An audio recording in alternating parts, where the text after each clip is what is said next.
Assalamualaikum warahmatullahi wabarakatuh. Sebelumnya saya ucapkan terima kasih kepada Bapak Taufik selaku Dewan Juri dan Bu Iil dan Bu Meli. Dalam hal ini saya mendapat kesempatan untuk lesson 8, yaitu dengan tema underwriting. Saya langsung ke pokok pembahasan dalam hal ini untuk membahas underwriting. Di sini yang akan kita bahas adalah how insurance underwriting work. Ya, di sini juga kita dapat ini menjelaskan the need for quality insurance underwriting and information. Yang pertama itu adalah salah satu tugas broker asuransi adalah mengumpulkan data dan informasi yang diperlukan perusahaan asuransi untuk menerima atau menolak risiko yang ditawarkan. Yang kedua, semakin lengkapnya informasi yang kita informasikan selaku broker, itu mempermudah pekerjaan underwriter dalam mengambil suatu keputusan apakah mereka mau accept atau tidak gitu. Yang ketiga, semakin rendahnya tingkat risiko dan semakin besarnya share yang diambil oleh perusahaan asuransi. Semakin rendah tingkat premi yang ditawarkan.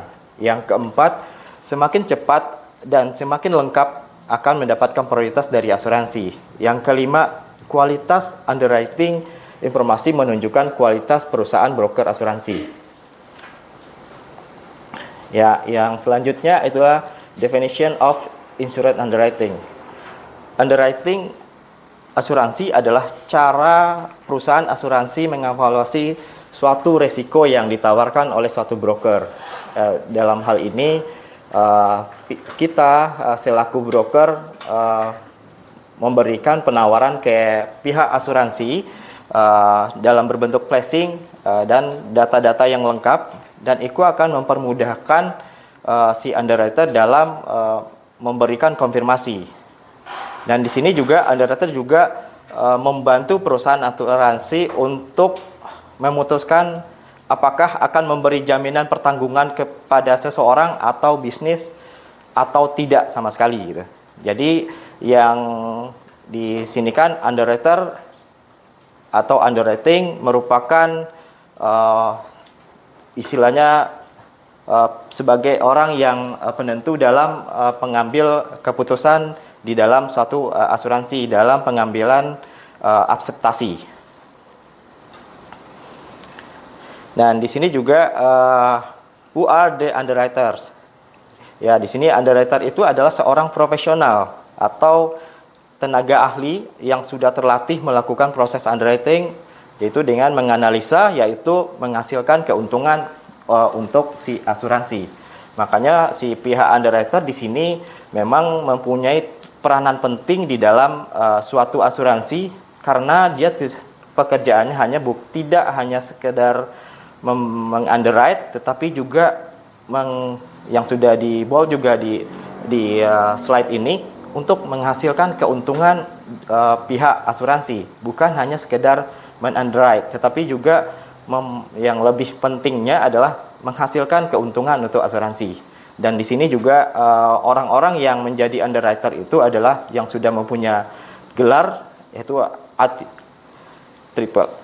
A3IK atau ANZIF, CI atau AMAI. Kita mundur sedikit, itu ada historical untuk underwriting main historical.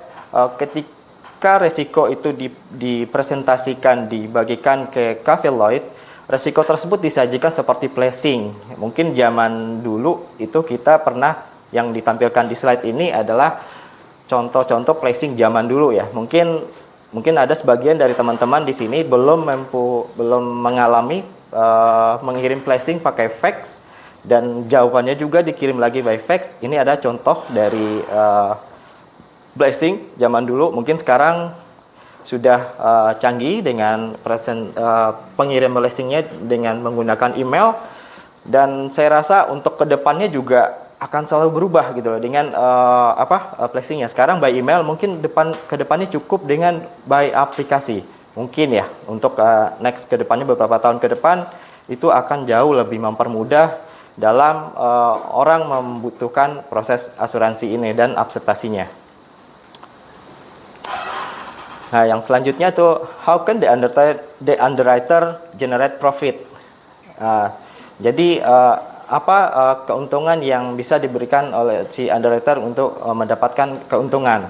Yang pertama itu dia sangat berhati-hati menentukan apakah menerima risiko atau tidak. Yang kedua, melakukan syarat dan ketentuan secara prudent dan sesuai dengan panduan. Yang ketiga, berhati-hati mengatur retensi dan reasuransi yang diserahkan. Next. Nah, di sini juga the bigger risk, the bigger premium. Nah, di sini dari judulnya aja udah jelas ya. Risiko yang besar juga meaningan dengan premi yang besar gitu. Yang pertama, berdasarkan evaluasi risiko ini, underwriter juga menghitung premi yang memadai untuk polis asuransi. Yang kedua, premi asuransi yang memadai harus menghasilkan keuntungan sekaligus menutup kerugian dan pengeluaran bisnis yang diantisipasi. Yang ketiga, polis dengan potensi kerugian yang lebih tinggi atau risiko yang lebih tinggi diberikan premi yang lebih tinggi dibandingkan dengan polis yang berisiko rendah dengan pertanggungan asuransi yang sama. Nah, di sini kan kalau di broker kita juga ada beberapa dari customer kita yang memiliki risiko tinggi, dan itu biasanya kita juga mengalami kesulitan dalam penempatan underwriting-nya. Ada kemungkinan itu bisa kita dengan cara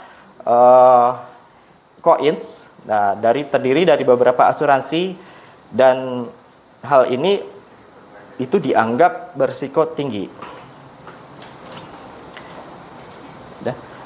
Underwriting step yang pertama adalah mengevaluasi kerugian, menentukan alternatif underwriting, memilih alternatif underwriting, menentukan premi yang sesuai, menerapkan keputusan underwriting, memantau exposure kerugian dan risiko ini, dan kinerja seluruh portofolio melalui khusus indikator.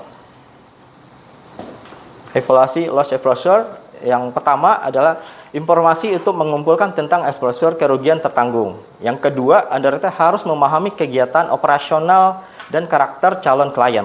Yang ketiga, seorang underwriter dapat mengumpulkan informasi melalui banyak metode, apalagi didukung dengan informasi dan teknologi yang sekarang ini semakin canggih dan mempermudah seorang underwriter untuk menggali informasi. Itu yang ketiga, first major step. Oke Pak, terima kasih. Oke.